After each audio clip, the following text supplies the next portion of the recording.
verbal, isto é, a concordância que envolve sujeito e verbo, foi dividida em 3 aulas. Nela você vai encontrar basicamente todas as regras de que você precisa para falar e escrever melhor, é claro. Vamos à primeira. A primeira regra é chamada regra geral. Na concordância verbal, o verbo concorda com o seu sujeito. Repare, a menina saiu da sala, as meninas saíram da sala. Sujeito no singular, verbo no singular, sujeito no plural, verbo no plural.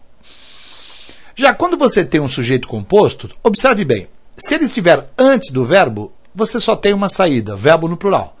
Pai e filho chegaram tarde. Repare, pai e filho, sujeito composto, o chegaram no plural. Agora, quando o sujeito composto está depois do verbo, aí você passa a ter 2 opções. Concordar com o mais próximo ou concordar com os 2. Eu não estou querendo dizer com isso que você vai sempre poder botar o verbo no singular ou no plural. Claro, como você vai ver, dependerá de como está o sujeito composto. Então eu digo, chegou tarde o pai e o filho. Esse chegou concordando com o pai.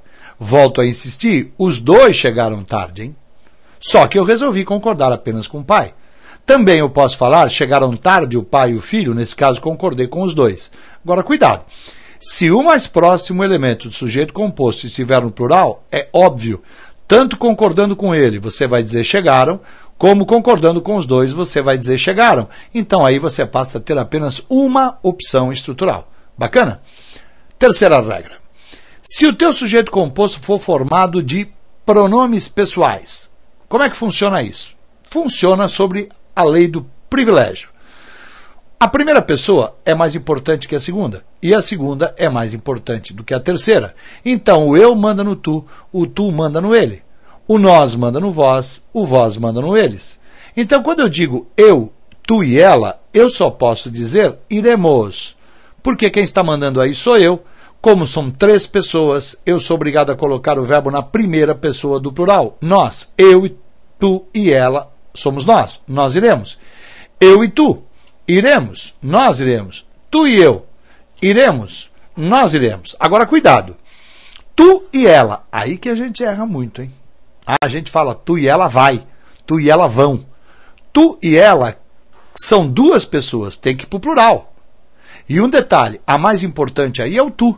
Se a mais importante é o tu, amiguinho, não tem choro nem vela, tem que mandar para a segunda pessoa do plural. Então, tu e ela ireis. Mesmo que você faça inversão da posição dos pronomes, continua dando ireis, porque continua mandando aí o pronome tu. Entenderam bem? Eu mando no tu manda no ele. E o ele, coitadinho, não manda em ninguém. Então, quando eu digo ela e ele, eu jogo o verbo na terceira do plural. Ela e ele irão. Entenderam bem essa primeira passagem? Vou complicar um pouco, hein? Vou colocar agora o sujeito composto por pronomes pessoais depois do verbo. Aí você passa a ter 2 regras ao mesmo tempo. Primeira, a regra do predomínio. Quem é que predomina na primeira? Ah, professor, o eu. Na segunda, ah, professor, o eu. Na terceira, opa, na terceira é o tu. E na quarta, o tu. Eu mando no tu manda no ele, e o ele não manda em ninguém. Não é assim? Legal. Mas existe uma outra regra que você pode fazer trabalhar junto dessa. Você lembra que agora há pouquinho eu disse que quando o sujeito composto está depois do verbo, eu posso concordar com o mais próximo com os 2? Sim? Vamos ver o que vai acontecer? Eu disse iremos. Olha, concordei com os 2, prevaleceu o pronome eu. Nós iremos.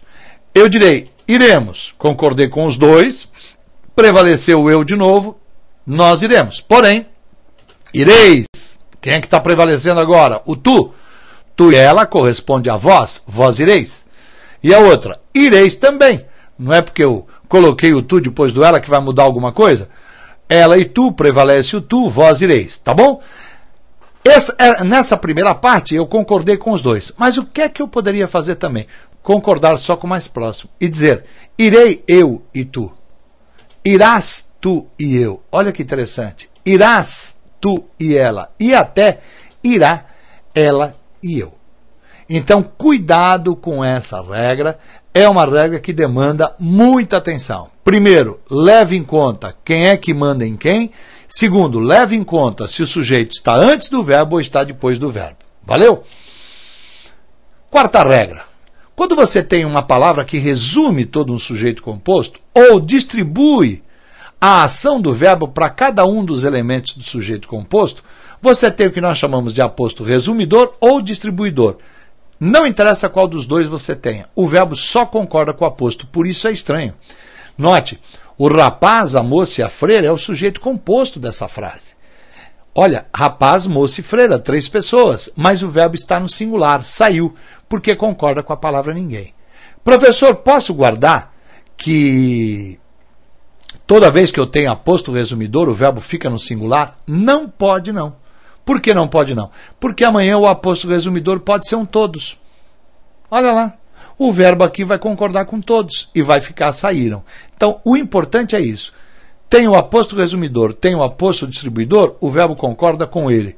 Vou dar um exemplozinho de aposto distribuidor para você.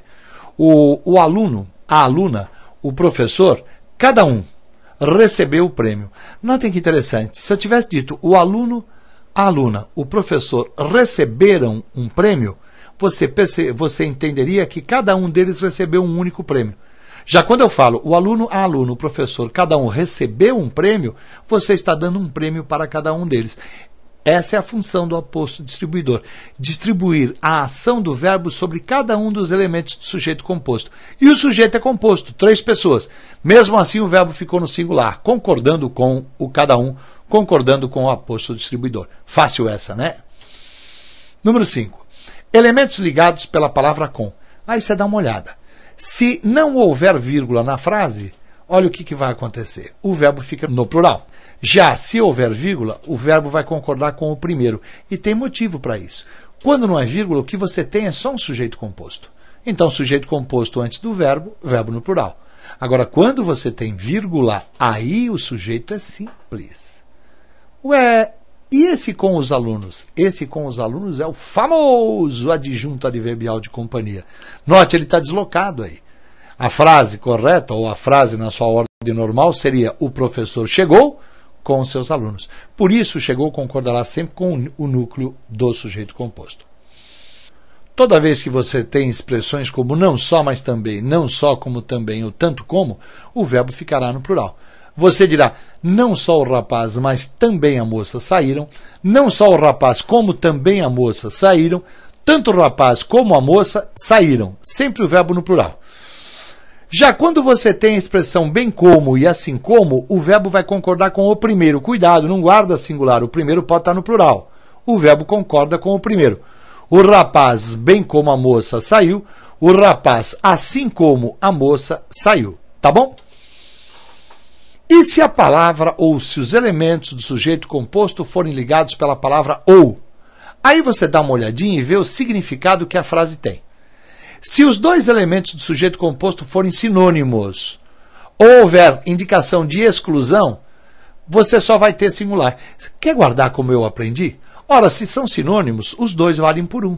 Se os 2 valem por 1, singular. Se há exclusão, dos 2, um cai fora. Se um cai fora, singular. Então eu digo a indolência ou a preguiça. Indolência é sinônimo de preguiça. Os 2 valem 1. Provocava o atraso. José ou João será nomeado síndico. Ou vai ser um ou vai ser outro. Por isso o verbo está no singular. Agora, quando as palavras forem antônimas, são antônimas, as 2 valem por 2. Ou se houver inclusão. Bom, você tem um para incluir, precisa pôr outro. O verbo só poderá ficar no plural. Então eu digo, o medo ou a coragem fazem parte da vida. Olha como o medo e coragem são antônimos. A fome ou o frio matam o homem. Professor, se fosse escrever essa frase, eu diria a fome e o frio matam o homem. Ótimo. Mas você pode falar também a fome ou o frio matam o homem. Você passa um dado a mais. Você passa o dado de que tanto a fome quanto o frio matam o homem. Verdade ou não? Só que esse ou deixa claro que um homem nunca morre simultaneamente de fome ou frio. Ambos matam o homem, mas em tempos diferentes. Daí esse ou ser muito mais sutil do que um é. Bacana? Toda vez que você tiver um e outro, lembra agora há pouco eu dei isso numa aula de concordância nominal a que você já deve ter assistido. Quando você tem um e outro, o substantivo fica no singular e o adjetivo fica no plural. Verdade ou não? E o verbo? Tanto faz, singular ou plural. Então eu vou dizer um e outro menino, olha que bacana, educados, saiu. Meu Deus, que coisa estranha, mas está certo. Ou um e outro menino, educados, saíram. Vou poder dizer uma e outra moça. bonitas. Isso, chegou. Ou uma e outra moça bonitas chegaram. Bacana? Legal. Se o verbo, porém, indicar reciprocidade, aí não tem jeito, né, amigo?